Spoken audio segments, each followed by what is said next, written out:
नमस्कार, आपका बहुत बहुत स्वागत है। मैं हूं आपके साथ वर्षा शर्मा और रुक करेंगे मध्य प्रदेश की खबरों की ओर। बिहार में नई सरकार का गठन होगा और शपथ ग्रहण में शामिल होंगे सीएम मोहन यादव। पटना के गांधी मैदान में शपथ ग्रहण समारोह का आयोजन किया जाएगा। नीतीश कुमार 10वीं बार शपथ लेंगे। सीएम मोहन यादव ने बता दें कि चुनाव कुमार 10वीं बार शपथ लेंगे और पटना के गांधी मैदान में शपथ ग्रहण समारोह का आयोजन किया जाएगा। बिहार में नई सरकार का गठन होगा, शपथ ग्रहण में शामिल होंगे सीएम मोहन यादव। लगातार बता दें कि सीएम मोहन यादव ने प्रचार किया कि गांधी मैदान में शपथ ग्रहण समारोह का आयोजन किया गया है, जहां नीतीश कुमार 10वीं बार शपथ लेंगे और सीएम मोहन यादव यहां शामिल होंगे। सीएम मोहन यादव ने चुनाव प्रचार किया था। इस वक्त की बड़ी खबर हम आपको बता, पटना के गांधी मैदान में शपथ ग्रहण समारोह का आयोजन होगा, जहां सीएम मोहन यादव भी शामिल होंगे।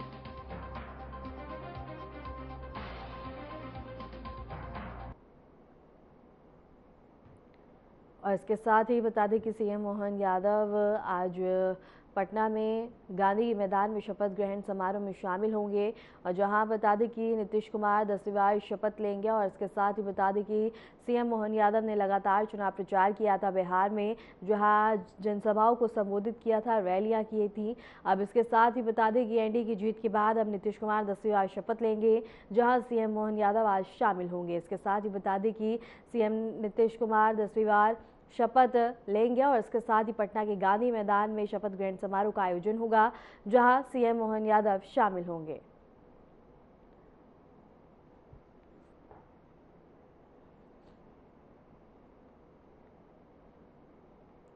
और पटना के गांधी मैदान में शपथ ग्रहण समारोह का आयोजन होगा, जहां सीएम नीतीश कुमार 10वीं बार बता दें कि शपथ लेंगे। और इसके साथ ही सीएम मोहन यादव ने लगातार बिहार चुनाव के लिए चुनाव प्रचार किया था, जनसभाओं को संबोधित किया था। अब इसके साथ ही बता दें कि सीएम नीतीश कुमार 10वीं बार शपथ लेंगे और इसके साथ ही सीएम मोहन यादव यहां पे शामिल होंगे।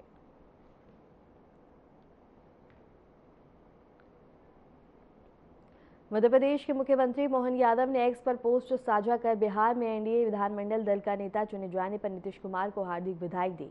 उन्होंने लिखा कि प्रधानमंत्री नरेंद्र मोदी के मार्गदर्शन और नीतीश कुमार के अनुभवी नेतृत्व में बिहार विकसित भारत के संकल्प को साकार करते हुए विकास और जन कल्याण के लिए कीर्तिमान स्थापित करेगा। इसके साथ ही सीएम मोहन यादव ने शुभकामनाएं दी हैं नीतीश कुमार को और बिहार में एनडीए नेता चुने जाने पर उनको बधाई दी गई है और विकास की नई राह पर अग्रसर होने को लेकर भी बता दें कि कई संदेश। और इसके साथ ही बता दें कि सीएम मोहन यादव ने नीतीश कुमार को बधाई दी है।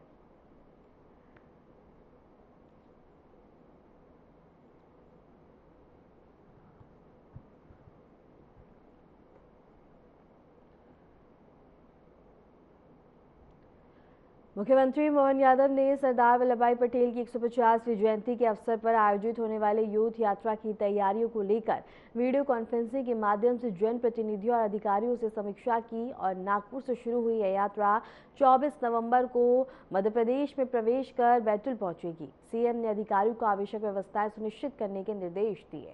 बता दें कि यात्रा 25 नवंबर को इंदौर पहुंचेगी, जहां एक बड़ा जनसभा कार्यक्रम आयोजित किया जाएगा। इसके बाद यात्रा झाबुआ होते हुए गोधरा के लिए रवाना होगी।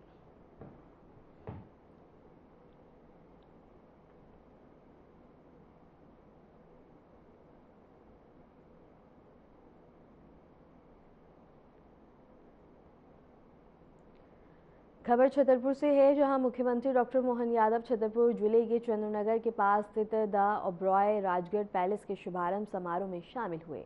बता दें कि खजुराहो एयरपोर्ट पर सांसद वीडी शर्मा, वन एवं पर्यावरण राज्य मंत्री दिलीप अरिवार और कलेक्टर पार्थ जायसवाल और एसपी सहित अन्य अधिकारियों ने पुष्पगुच्छ भेंट कर उनका स्वागत किया। मुख्यमंत्री हेलीकॉप्टर से राजगढ़ पैलेस हेलीपैड पहुंचे, जहां उन्होंने उपस्थित जनसमूह का अभिवादन स्वीकार किया। इस अवसर पर राजनगर विधायक और इसके साथ ही राजेश शुक्ला, जिला पंचायत अध्यक्ष और अन्य अधिकारी भी यहां पे मौजूद रहे।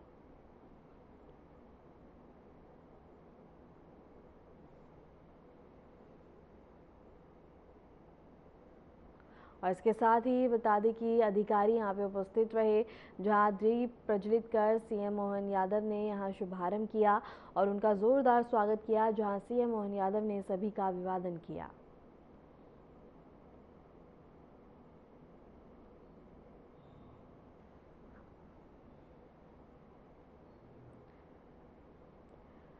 मुख्यमंत्री डॉक्टर मोहन यादव ने पन्ना जिले की पवई तहसील में आयोजित हितग्राहक सम्मेलन में हिस्सा लिया और जिले में सामाजिक और बुनियादी ढांचा विकास के लिए कई महत्वपूर्ण परियोजना का भूमि पूजन और लोकार्पण किया। इस अवसर पर मुख्यमंत्री ने लगभग 106 करोड़ की विकास परियोजना की शुरुआत की, जिसमें सड़क निर्माण, जल आपूर्ति, स्वास्थ्य और शिक्षा सुविधाओं के उन्नयन के कार्य शामिल हैं।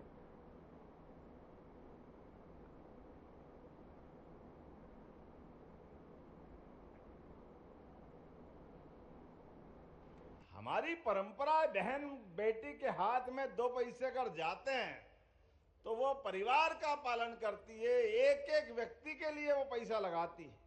लेकिन बड़े दुर्भाग्य के साथ कहना पड़ेगा, ये बेईमान कांग्रेसी कहते कि बहनों को पैसे दोगे तो बहनें दारू पी जाती है। बहनें याद रखना, जब कभी दरवाजे कांग्रेसी आए तो खबर जरूर लेना उसकी, जो उसकी दुर्भावना है, भूलना मत। ये भाव होना चाहिए। इसीलिए कांग्रेसियों की देश भर से झाड़ू लग रही है। एक एक करके सारे राज्य हारते जा रहे हैं और हारते जाना भी चाहिए। जाकी रही भावना जैसी प्रभु मुरुद देखी तिन तैसी। जैसी आपकी भावना है भगवान वही आपको हाल करने वाला है। आज जब मैं यहां बात कर रहा हूं तो बोलने के लिए तो बहुत कुछ था, लेकिन ये पन्ना को जीआई टैग भी मिला हीरे के मामले में। हीरा और हीरे जैसे लोग, वाकई आपका दोनों हाथ जोड़ के प्रणाम करता हूं, आपका अभिनंदन करता हूं।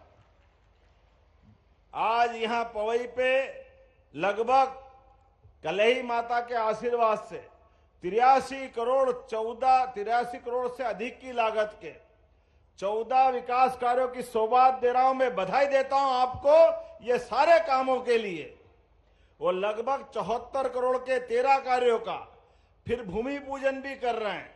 दोनों एक साथ आज लगभग 4 करोड़ 25 लाख की लागत से पवई में तिगरा बराज मतलब तिगरा बांध का भूमि पूजन कर रहे हैं। जोरदार अभिनंदन करें तिगरा बांध के लिए।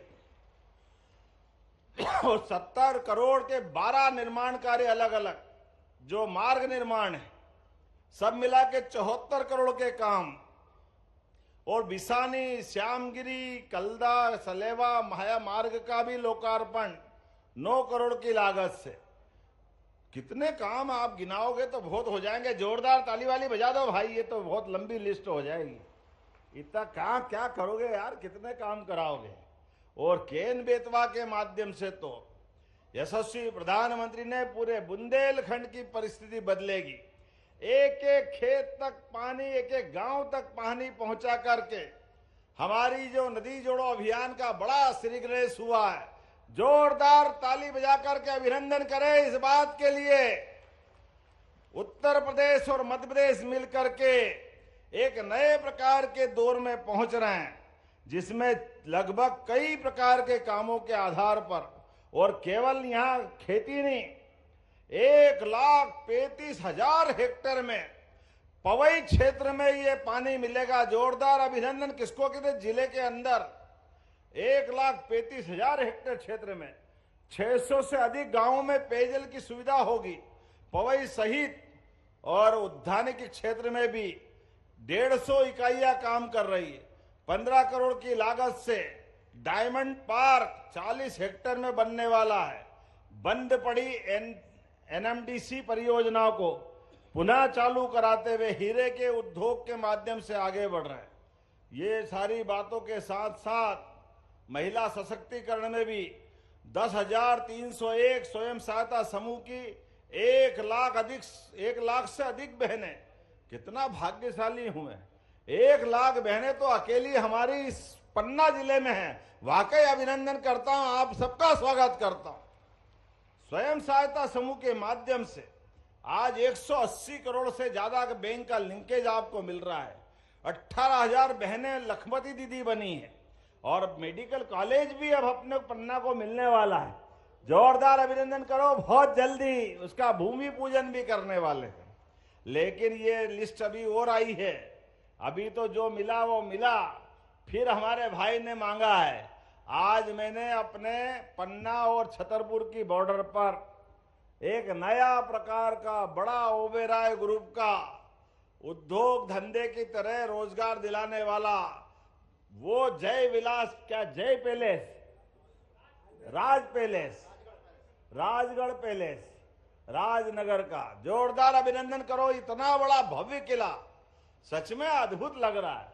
आपको समय मिले तो जरूर जाना। लेकिन आज ये यहां आ रहा हूं तो समय तो घड़ी चल रही लगातार, फिर भी ये कह रहे हैं कि नवीन महाविद्यालय बनाया जाए। तो जरा बताओ, बनाना चाहिए नवीन महाविद्यालय, नया कॉलेज बच्चों के लिए? जरा ताली वाली बजा के बताओ तो मैं बनाने की घोषणा करता हूं। ये रेपुरा में नया कॉलेज बनाया जाएगा। जोरदार अभिनंदन करो भविष्य की पीढ़ी के लिए। शाहनगर बोरी चमरैया सड़क मार्ग, इसकी चौड़ाई बढ़ाना है क्या? तो बनाने की घोषणा करता हूं। जोरदार आप जरा अभिनंदन करते रहे अपने अपनी तरफ से। ये टिकरिया से रीठी वाया रेगुआ बोरी खमरिया सड़क मार्ग बनाना है। बनाना क्या? बहुत पैसे भैया, आज ही बनाना क्या? बनाना है क्या? तो 135 करोड़ की बनाने की घोषणा करता हूं। जोरदार अभिनंदन करें इस बात के लिए भी। नवीन उपस्वास्थ्य केंद्र या प्राथमिक विद्यालय जिला पन्ना के विकास खंड शाहनगर में, उपखंड केंद्र बिसानी में पूर्व से स्वीकृत है। ये पन्ना के अंदर, अब ये है तो फिर और क्यों बनवा रहा हूं? बनवाना है। 2 अतिरिक्त और उप स्वास्थ्य केंद्र बनाना है क्या? प्राथमिक उप स्वास्थ्य केंद्र। चलो, आपने मांगा है तो देना ही पड़ेगा। जोरदार अभिनंदन करें, ये भी देने की घोषणा करता हूं। आपने कहा हरदुआ रेपुरा महेंद्रा सिमरिया, बोलने में गलती हो जाए तो माफ करना। आपने बहुत सारे हॉस्पिटल मांगे, ये चाहिए क्या हॉस्पिटल वगैरह? जरा देने की घोषणा करता हूं। चलो, आज तो अगली बार भी आना यार, आज ही आज मत कराओ सारे काम भैया। आपने क्या पुराने बांधों की, तालाबों की, नहरें का सर्वे कराकर इनके मरम्मत और पुनर्निर्माण का काम कराना है क्या? चलो, किसान भाई बहने मांग रहे थे, देना ही पड़ेगा। जोरदार अभिनंदन करो, मैं देने की घोषणा करता हूं। अगली बार भी आना कि नहीं आना आपके बीच में? आना कि नहीं आना? बताओ जरा ताली वाली बजा के। तो अगली बार के लिए भी मैं रिजर्व रखता हूं। आज तो थोड़ा समय कम पड़ रहा है। जितने प्रकार के काम है, पवई वालों से तो इतना प्रेम है, जो आप मांगो वो सब देने को तैयार हो जाता। पता नहीं क्या प्रेम है आप लोगों से। ब्रेक के बाद स्वागत है। खबरों में आगे बढ़ते हैं। छत्तीसगढ़ में नक्सलियों के खिलाफ संयुक्त अभियान के दौरान बता दें कि नरसिंहपुर के जवान आशीष शर्मा के वीरगति को प्राप्त होने पर मुख्यमंत्री मोहन यादव ने गहरा दुख व्यक्त किया है।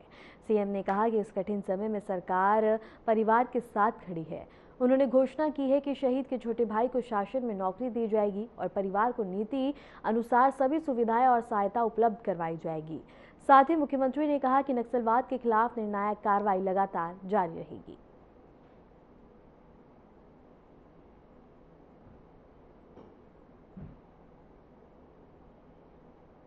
आज छत्तीसगढ़ के अंदर एक जॉइंट ऑपरेशन में हमारे छत्तीसगढ़ के और केंद्रीय सुरक्षा बलों के साथ हमारे एक सब इंस्पेक्टर का बहादुरी से मुकाबला करते हुए वीरगति के समाचार मुझे मिले हैं। हमारी सरकार सारे प्रबंध करेगी। सरकार की भावना हमारे जवानों के साथ है। मैं परमात्मा से कामना करता हूं कि वो उनको, वैसे तो बहादुर वीर गति को प्राप्त होते तो वो स्वतः ही भगवान के चरणों में स्थान पाते हैं, लेकिन सरकार दुख की इस घड़ी में परिवार के साथ भी है। और मैं अपनी शासन की व्यवस्था के बलबूते पर उनके परिवार में जो उनका छोटा भाई है, उनकी मुझे जानकारी दी गई है, हम उनको शासकीय सेवा में भी लेंगे और जो हमारी नीति है वो सारे सुविधा की व्यवस्था करने का भी प्रयास करेंगे। और हर हालत में ये घटनाएं हमारे संकल्प को छोटा नहीं करेगी। माननीय गृह मंत्री के नेतृत्व में जब हम इसमें हमारे इस देश की धरती से ऐसे दुश्मनों को, जो गरीब लोगों के साथ अन्याय करते हैं, उनके साथ एक तरह से दुर्दांत व्यवहार करते हैं, उसके खिलाफ लगातार संघर्ष रखेंगे और ये कार्रवाई चलती रहेगी। कांग्रेस विधायक विक्रांत भूरिया ने मध्य प्रदेश में आदिवासी समुदाय से जुड़े कई मुद्दों पर सरकार को घेरा।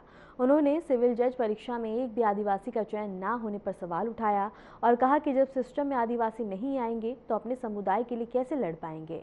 सिंगरौली और नर्मदा में विकास कार्यों पर भूरिया ने चिंता जताई। उन्होंने कहा कि कोल माइन के लिए पेड़ काटे जा रहे हैं, नर्मदा में 6 किलोमीटर क्षेत्र खाली करवाया जा रहा है और SIR की प्रक्रिया में सबसे ज्यादा नुकसान आदिवासियों का होगा। को भगवान बनाए, उनकी औकात है ये कि वो बिरसा मुंडा को भगवान बनाए। तो अगर वो सोच रहे हैं वो भगवान बनाने के, ये उनकी सबसे बड़ी भूल है। उन्होंने अपना जीवन बलिदान करा तब जाकर वो इस पर आए। नहीं तो ये भाजपा वाले कुछ करें, इनको तो वोट की राजनीति दिखती है। बिरसा मुंडा को पूजेंगे, पर आप हकीकत में देखो ना, जो जल जंगल जमीन की बिरसा मुंडा ने सिर्फ अंग्रेजों के खिलाफ लड़ाई नहीं लड़ी, उनने सामंतवादियों के खिलाफ भी लड़ाई लड़ी है। जिनने भी उनकी जमीन छीनने की कोशिश करी, आज जमीन कौन छीन रहा है? भाजपा के लोग छीन रहे हैं। वन विभाग किसका है? मुख्यमंत्री जी के पास है वन विभाग, क्या हम नहीं जानते हैं? और अगर मुख्यमंत्री जी के पास है तो ये फिर लिपापोती क्यों? क्या मुख्यमंत्री जी नहीं चाहेंगे कि उनके लोगों को सुरक्षा मिले? क्योंकि फीते तो बहुत कट रहे हैं। बड़े बड़े आयोजन, और अभी अलीराजपुर आए थे हमारे, वहां पर एक बड़ा आयोजन करने के लिए, तो पूरी मिली भगत है। मुख्य तरीका यह है कि एजेंट के रूप में यह सरकार काम कर रही है बड़े बड़े उद्योगपतियों के लिए, अडानी के लिए, और ये लोग धीरे धीरे हमसे हमारी जमीन छीनने का काम कर रहे हैं। और ये क्यों हो रहा है मैं आपको बता देता हूं। ये इसलिए हो रहा है क्योंकि मध्य प्रदेश में, पूरे देश में सबसे बड़ा लैंड बैंक मध्य प्रदेश में, पूरे देश में, मैं किसी राज्य को नहीं छोड़ रहा हूं, पूरे देश का सबसे बड़ा लैंड बैंक मध्य प्रदेश में। और ये धीरे धीरे मध्य प्रदेश को टारगेट कर जितना जमीन है, सरकार का काम है जमीन खाली करवाना, और बड़े बड़े उद्योगपति हैं जो अडानी जैसे हैं, वो उन लोगों का काम है उस पर कब्जा कर वो जमीन हथियाना।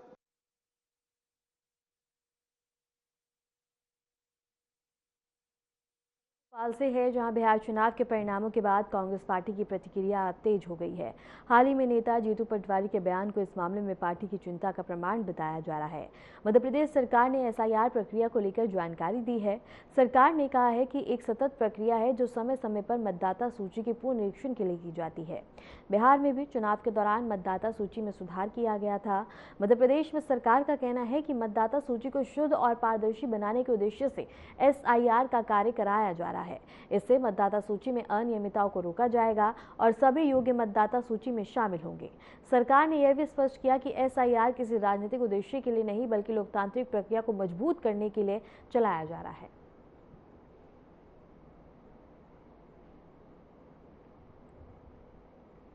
कांग्रेस पार्टी के प्रदेश अध्यक्ष जी के पास कोई विषय बचा नहीं है। जहाँ तक बात रही मतदाता सूची की पुनरीक्षण की, तो वो हर बार होती है, चलता ही रहता है। भारतीय जनता पार्टी की सरकार ने बिहार में मतदाता सूची का पुनरीक्षण करा के उन फर्जी मतदाताओं को स्वतः ही उससे अलग हो गए हूँ, और खिसियानी बिल्ली खंबा नोची, ऐसी स्थिति कांग्रेस के प्रदेश अध्यक्ष की हो रही है। अभी वर्तमान में भी मध्य प्रदेश में इसका कार्य चल रहा है।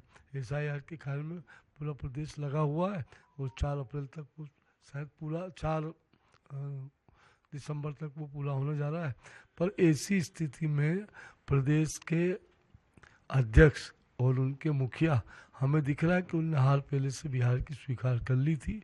वो 3 दिन पहले बिहार छोड़ के पचमढ़ी का आनंद ले रहे थे, पचमढ़ी में घूम रहे थे, पचमढ़ी का विहार कर रहे थे। इससे स्पष्ट नजर आता है कि उनका सोच और उनकी समझ क्या है। खबर जबलपुर से है, जहां हाईकोर्ट ने आंगनबाड़ी कार्यकर्ता द्वारा चुनाव ड्यूटी न देने की याचिका को खारिज कर दिया। याचिका में कार्यकर्ताओं ने चुनाव में ड्यूटी से छूट देने की मांग की थी।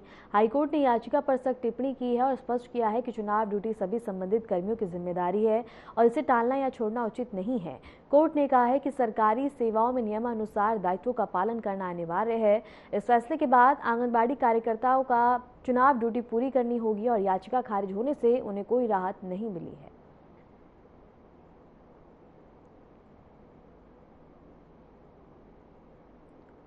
और इसके साथ ही बता दें कि हाईकोर्ट ने फैसला सुनाया है, जहां कहा है कि अपनी ड्यूटी पूरी करनी होगी और इसके साथ ही ड्यूटी में छूट की मांग की गई है, छूट देने की मांग की गई है। लेकिन जबलपुर हाईकोर्ट ने अपना फैसला सुनाया है, जहां कहा गया है कि ड्यूटी को पूरी करनी होगी और ये प्रक्रिया है। और इसके साथ ही आंगनबाड़ी कार्यकर्ताओं को बड़ा झटका लगा है, जहां बता दें कि जबलपुर हाईकोर्ट ने अपना फैसला सुनाते हुए कहा है कि ड्यूटी पूरी करनी होगी और इसमें कोई भी छूट नहीं होगी।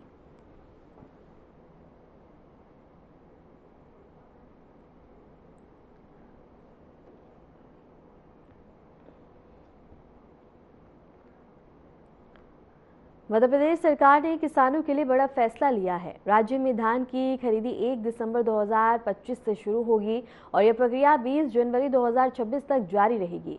सरकार ने किसानों से अपील की है कि वे धान की बिक्री के लिए अपने नजदीकी खरीद केंद्रों पर समय पर पहुंचे और गुणवत्ता मानकों के अनुसार धान उपलब्ध करवाएं। इस दौरान किसान सरकारी समर्थन मूल्य के अनुसार भुगतान प्राप्त करेंगे। कृषि विभाग ने बताया है कि धान खरीदी का उद्देश्य किसानों को उनकी उपज का सामान्य और पारदर्शी मूल्य देना है। पिछले वर्षों की तरह इस बार भी सरकार ने प्राप्त खरीदी केंद्र और आवश्यक संसाधन तैयार किए हैं ताकि किसानों को सुविधा हो। कृषि विशेषज्ञों का कहना है कि यह योजना किसानों की आमदनी बढ़ाने और उन्हें वित्त सुरक्षा देने में मदद करेगी।